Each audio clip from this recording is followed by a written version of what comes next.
शीर्षक ज़ारा और cloud catcher. Zaara एक जिज्ञासु छोटी लड़की थी जिसे बादल देखना पसंद था। वह घास पर लेटती और आकाश में तैरते हुए जानवरों, महलों और जहाजों की कल्पना करती।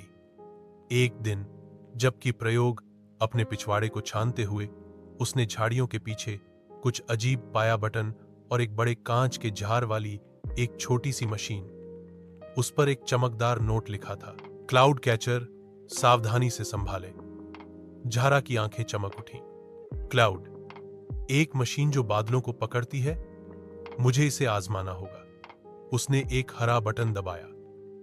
जैप! जार जगमगा उठा और अचानक एक छोटा सा सफेद बादल अंदर तैरने लगा।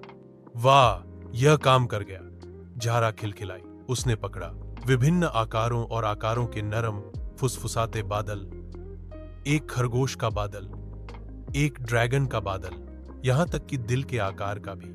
उसने बादलों से जार भरे और उन्हें अपने कमरे में पंक्तिबद्ध किया। अब मैं हमेशा के लिए अपने पसंदीदा बादलों को रख सकती हूं, उसने गर्व से कहा। लेकिन अगली सुबह कुछ अजीब हुआ। आकाश सुस्त और खाली था। सूरज बहुत तेज था और कोई छाया नहीं थी। कोई हवा नहीं थी और कोई ठंडी हवा नहीं थी। पक्षी थके हुए लग रहे थे और गर्मी में फूल मुरझा गए। ज़ारा चिंतित महसूस हुई। क्या हो रहा है? अचानक क्लाउड कैचर बीप हुआ और एक संदेश दिखाया। चेतावनी, आकाश असंतुलित है, तुरंत बादल लौटाओ। ज़ारा हाफते हुए, ओ नहीं, मैंने नहीं सोचा था कि आकाश उन्हें इतना याद करेगा।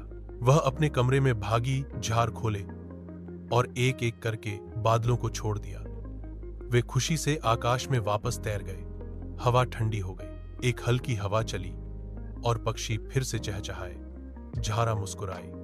बादल आकाश के हैं, मेरी शेल्फ के नहीं। उस दिन से झारा हर दोपहर बादलों को देखती रही, लेकिन उसने कभी भी कोशिश नहीं की कर उन्हें फिर से देखे।